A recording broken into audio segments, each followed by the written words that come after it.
Today, the latest weapons, coupled with the fighting skill of the American soldier, stand ready, on the alert all over the world to defend this country, you, the American people, against aggression.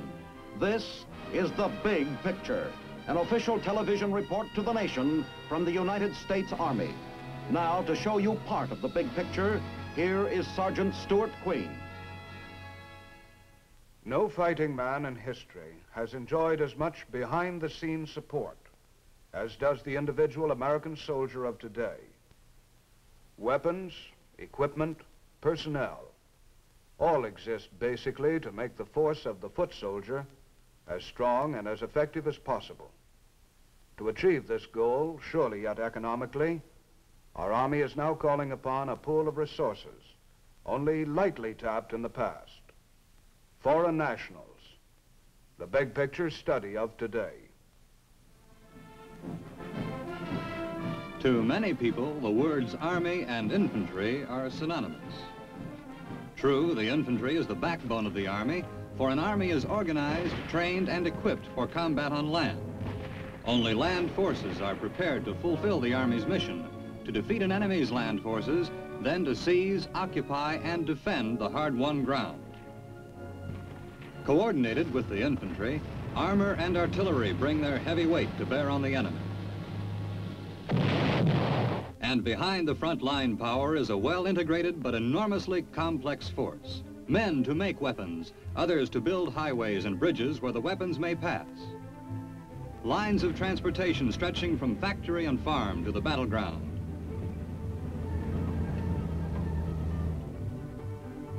And communications, welding all into a unified force. No Army in history has provided better medical facilities or achieved greater life-saving accomplishments than America's Medical Corps of today. As invaluable as physical aid and comfort is the spiritual support of the chaplains for the well and the wounded alike. For every single foot soldier, there are 7 men and women in support, working to make his efforts more successful. With the signing of the Korean Truce in 1953 and the subsequent rotation of American units, there has been no weakening of support for our remaining troops. While the number of Americans on duty here has been reduced, assistance has been increased from another quarter. South Koreans by the thousands have been employed by the 8th Army in scores of jobs vital to the strength of our defense force. Use of this large reservoir of locally available workers cuts down the number of troops needed for rear area jobs. Moreover, it saves money. Costs of transporting manpower from the United States are eliminated entirely.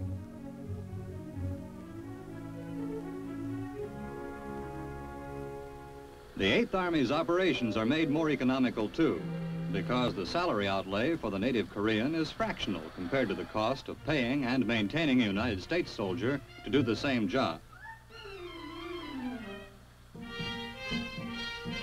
Then, too, the wages paid by the Army to its Korean employees results in a welcome contribution to the war-weakened Korean economy, because the communists, whose initial thrust the United Nations acted to thwart, feed on poverty and unemployment. Our Army's use of Korean civilians acts as a continued deterrent to the spread of communist influence in Asia. This same strengthening of the Korean economy operates on another level. Koreans with special aptitudes are fitted into the working scheme through on-the-job training by Army specialists. With the new skills acquired by individual Koreans, the total economic potential of the Republic is raised.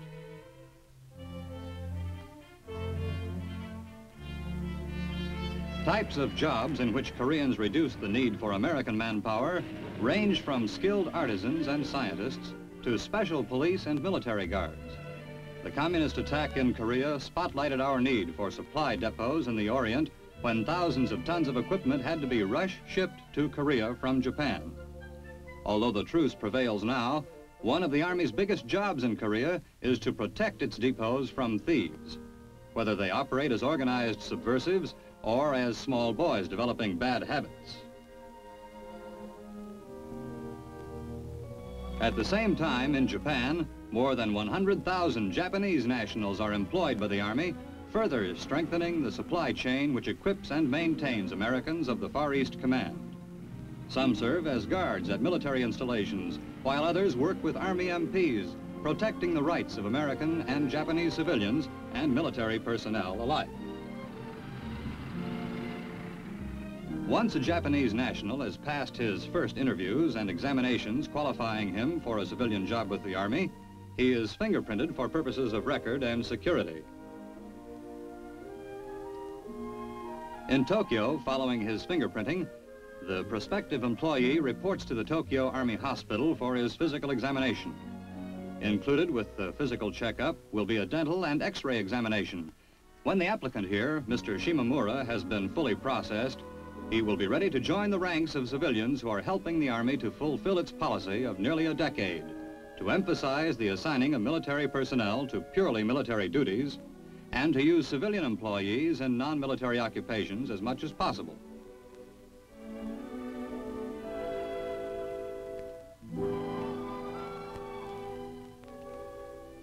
Assigned to the 22nd Motor Pool in Tokyo, Mr. Shimamura reports first to the Army's Driver's Training School. In addition to a thorough working knowledge of traffic rules, the students are required to be fully informed of the techniques of preventive maintenance. During the several weeks of instruction, the students familiarize themselves with a wide variety of vehicles so that whenever a need arises for drivers of a certain type of car or truck, there is always an adequate number of qualified men on hand to handle the job. Because supply is one of the Army's biggest jobs in Japan, these drivers play an important part in boosting the Army's overall effectiveness.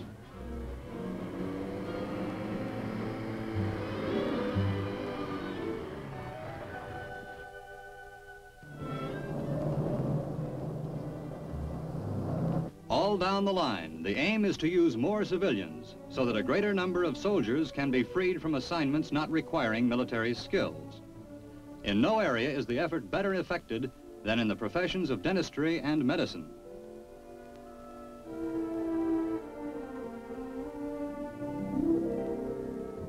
Japanese nationals, like 24-year-old Dr. Sakuma, rank high on the Army's list of human resources. Dr. Sakuma's education includes 3 years of pre-medical study at Yokohama University, then 4 years of medical training at the College of Medicine. Following his schooling, Dr. Sakuma applied for an internship at a United States Army hospital. Following his examinations at the Tokyo Army Hospital, he was accepted for internship at the Yokohama Army Hospital, where he's currently serving. Men of Dr. Sakuma's intelligence and training provide the Army with a rare resource.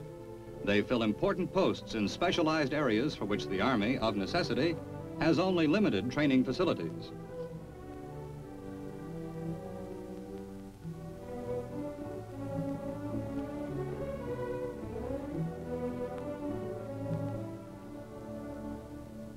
The training period is not so long as a doctor's, but the problems of filling the positions with the right personnel for secretarial jobs is equally great. Particularly spots for girls with an understanding of both Japanese and English. Girls like Dorothy Nomura fulfill one of the Army's greatest needs in Japan. Not only is Dorothy able to handle intra-Army correspondence, she is able also to bridge the gap between American and Japanese officials. As a combination stenographer, typist, interpreter, Miss Nomura is a valuable contributor to better international relations.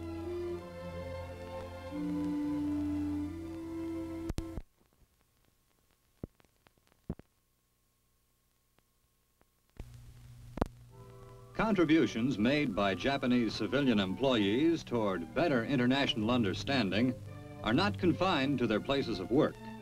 Over the Mahjong board, American servicemen learn from this Oriental game more of the working of the Asian mind than they could from any lecture. This process of getting to know one another better is carried on continually in game rooms provided for the mutual use of American and Japanese personnel. At the bridge table, cards replace the ivory Mahjong pieces, but the interchange of ideas and customs continues.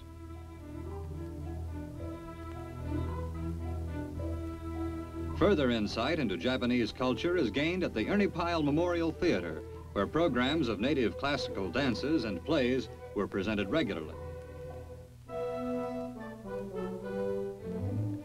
Just as the Japanese share the American mania for baseball, so they also appear as a nation of amateur photographers. The average GI shutterbug or lens lover feels right at home. Naturally, the membership of the Lensman's Club is composed of Japanese nationals and Americans. An excellent example of growing friendship is found at the St. Odelia Layman Home for Orphans in suburban Tokyo. The men of the Fucho Ordnance Depot have informally adopted the children of the home. Every man allots part of his paycheck to help support the orphanage. The money, for the most part, goes for food and clothing delivered by the ordnance men themselves. Every Saturday, the men give up their free hours to visit the home. Here they turn their working day Army skills to repairing and improving the orphanage facilities. For men thousands of miles from home, who may even have children of this same age, there is great satisfaction in sharing with less fortunate youngsters. The informal adoption of orphans by American servicemen is more the rule than the exception in Japan. In addition to their duties with the 16th Corps Artillery, the men of Hardy Barracks, Tokyo, regularly find time to take the children of the Japanese Orphans Hospital picnicking in Tashomen Park. Oddly enough, the men of Hardy live within a stone's throw of the Japanese Communist Party headquarters. It is difficult to see how the red propagandists reconcile their word portraits of the American serviceman with the flesh and blood reality.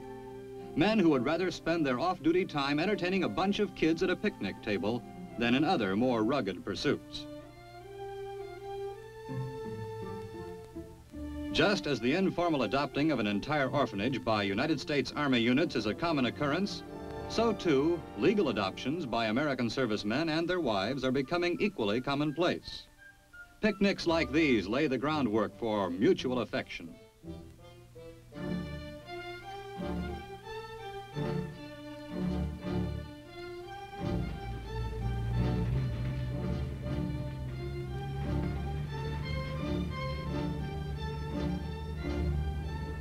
Mutual cooperation is the key word in describing American military and Japanese business interests in Japan. Jobs are created indirectly for thousands of Japanese nationals through American-supplied ideas. With an enormous population concentrated in a small area, the Japanese traditionally have been masters of the miniature. The export firm of Marusan Shoten, alert to possible new products and potential markets, is currently making good use of a suggestion provided by an American Army officer. Because the United States is world-renowned for its automobiles, for both design and mass production, the manufacturing of miniature American cars seemed like a fine prospect for a product with a universal appeal.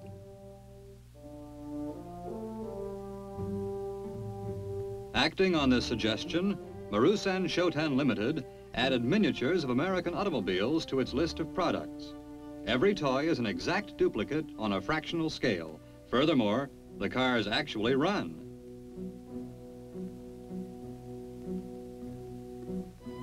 The idea, suggested by an American Army officer, pursued and developed by an ingenious and far-sighted Japanese businessman, has already enjoyed considerable success. By cooperating with small businesses in this and similar ways, Japan is helped to stay free of the influence of her communist-dominated neighbors on the continent of Asia. The toy automobile is small in itself, but combined with other products and multiplied by the thousands, it becomes an important weight in the balance of world trade.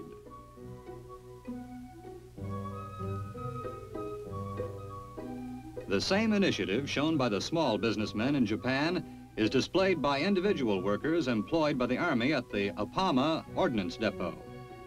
Here, civilian employees have established a training school on their own. The new skills acquired in these classes furthers the individual worker's chances of advancement in his line of work. Not only that, the beneficial results of such classes are seen in the figures. For every American job, there are 10 Japanese workmen.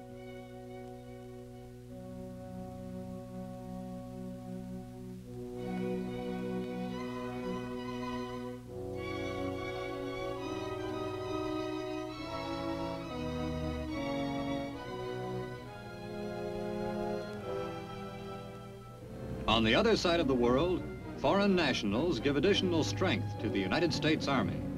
At Kaiserslautern in western Germany is the largest single complex of field supply installations in the world.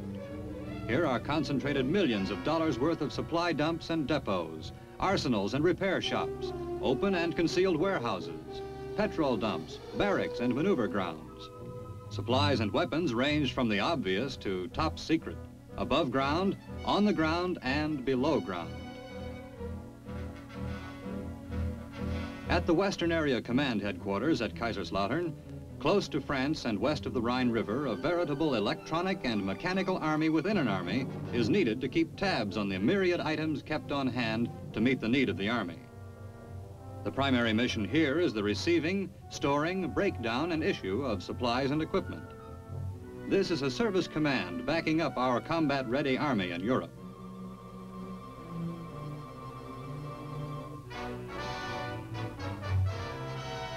In and around Kaiserslautern are found mile after mile of new railroad track and paved military highways. Great loads are being transshipped from nearby railheads or being brought in trucks from receiving centers in France. The Kaiserslautern area is noted for its size. However, much of the building expense came from German-paid occupation costs, and most of the manpower for construction and maintenance is supplied by German nationals.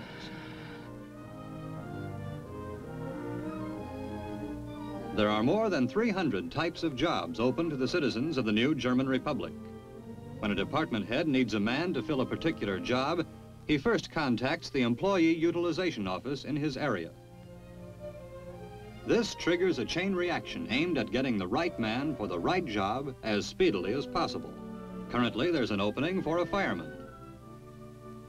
Responding to an advertisement placed in a local newspaper, Joseph Mueller reports to the Employee Utilization Office, where the initial information about his background, education, and job experience is elicited.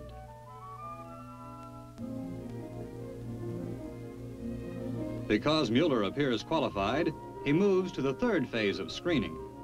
If he passes the series of interviews ahead of him, he will join the more than 11,000 German civilians employed by the Army in the Kaiserslautern area alone, the more than 130,000 foreign nationals augmenting American military and civilian personnel in Europe.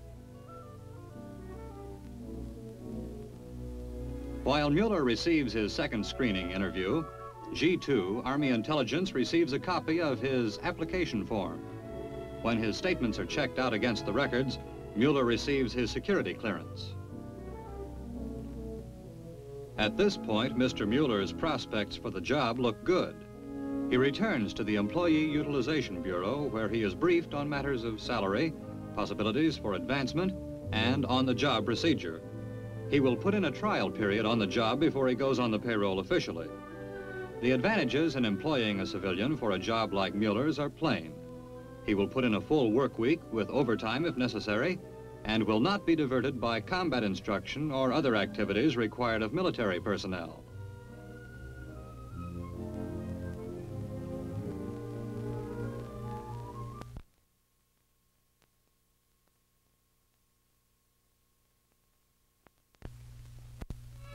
From the Bureau, Mueller reports to the firehouse in Vogelway, where he will be stationed. Although civilians like Mueller do not enlist for a prescribed length of time, there is a better than average chance that he will make firefighting his career. The foreign nationals who man Vogelway's fire department are a vital adjunct to the United States Army in Germany. For Vogelway is a uniquely important military installation. In the summer of 1950, while the United States was deeply involved in the Korean conflict, earth-moving equipment went to work in the farmland near the ancient town of Barbarossa. 6 Army divisions were on their way to Germany from the United States to prevent another Korea in Europe. The land cleared was one day to become the town of Vogelway, an integral part of Operation Palatine, the cover-all term for the total military installation in the Kaiserslautern area.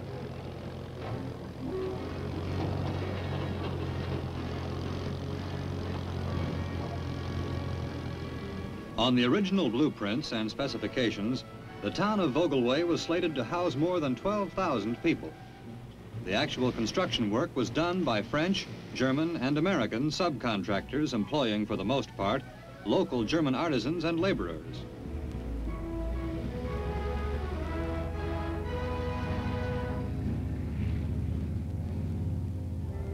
Vogelway today is a city in itself, composed of more than 100 four-story apartment buildings. Each of these houses is a city block long, strung out along a maze of winding streets which enclose and isolate the community.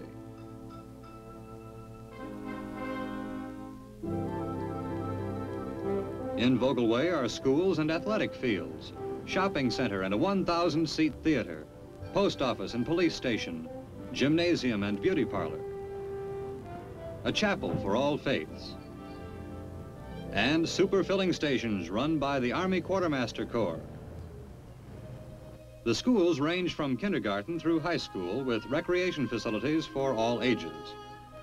Vogelway is big, bigger in fact than many of the hometowns from which come its inhabitants, the soldiers and their dependents. It's far bigger than the older surrounding German communities. Frequently it's called Little America. If it weren't for the military legends on the buildings, the busy super shopping center might be mistaken for one in any suburban community at home, from Long Island to South Los Angeles. In the Quartermaster Commissary are found all the brand name goods advertised at home on television and in the newspapers. On the surface, Vogelway is suburbia. Fundamentally, it is the center of a mighty military installation which stands as a bulwark of security in the heartland of Europe.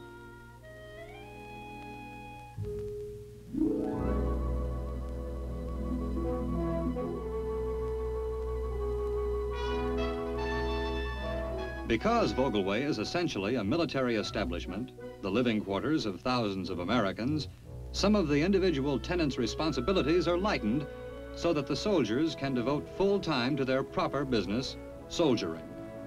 Servicing the buildings of Vogelway, therefore, is a preventive maintenance organization manned entirely by German nationals with special skills. Members of the preventive maintenance teams are prepared to install or repair electric wiring and windows, in addition to plumbing fixtures. Maintaining an American soldier in any one of these necessary maintenance jobs would cost around $5,000 a year.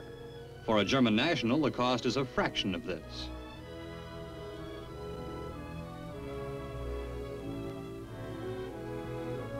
Of course, in any community where you have several thousand married couples, you're bound to find additional thousands of children. And where there are lots of children, there are bound to be dogs, lots and lots of dogs. And to carry this logic a bit further, where there are dogs by the yard, even dogs by the mile, Bowser or Fido, or call him what you will, at some time or another is going to need medical attention. So at Vogelway, not even the needs of the dog population are overlooked. The veterinarian clinic is manned by German nationals. Naturally, who better to care for a luckless dachshund?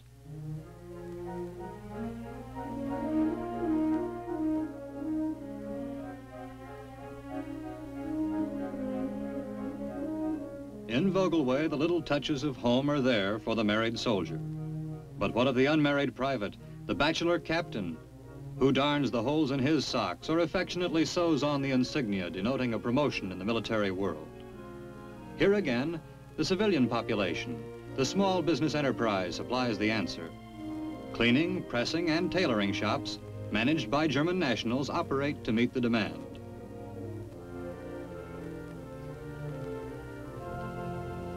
For every branch of the Army operating in the Palatinate, there is a pool of civilian labor to augment military duties. Experienced German linemen help keep the Signal Corps communication channels open. Civilian firemen protect both American military and civilian property.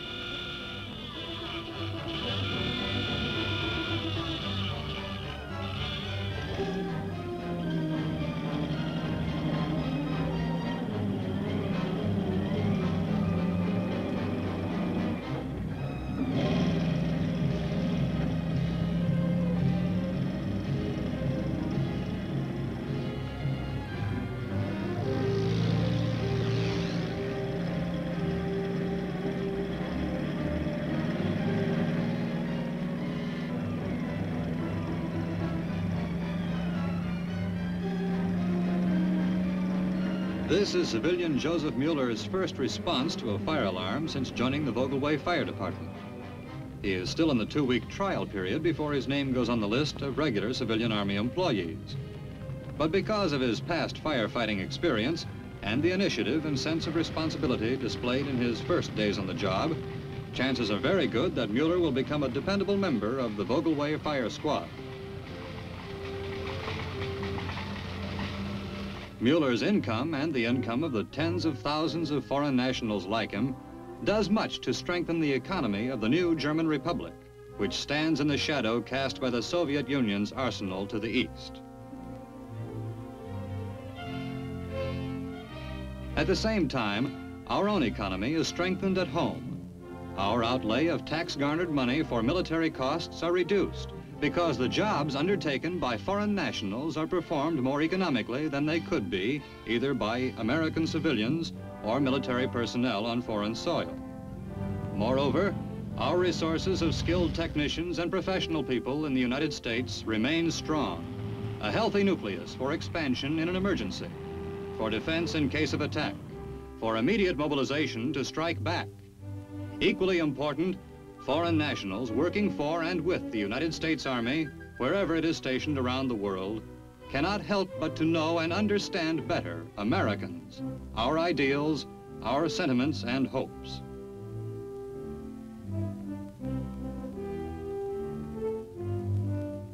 And for every foreign national in civilian garb, an American soldier in uniform is freed to serve his basic purpose, to defend, to take, to hold the land. The policy of employing foreign nationals as a supporting force for the United States Army has 4 key benefits. The program makes our total operation more economical. At home, it keeps America's force of skilled labor strong. Equally important, it strengthens the economy and fosters the ties of friendship in the countries abroad where the American soldier serves today.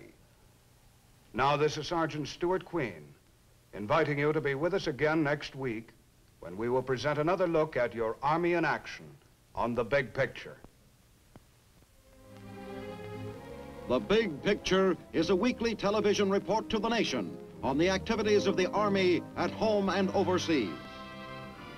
Produced by the Signal Corps Pictorial Center. Presented by the United States Army in cooperation with this station. You too can be an important part of the big picture. You can proudly serve with the best equipped, the best trained, the best fighting team in the world today, the United States Army.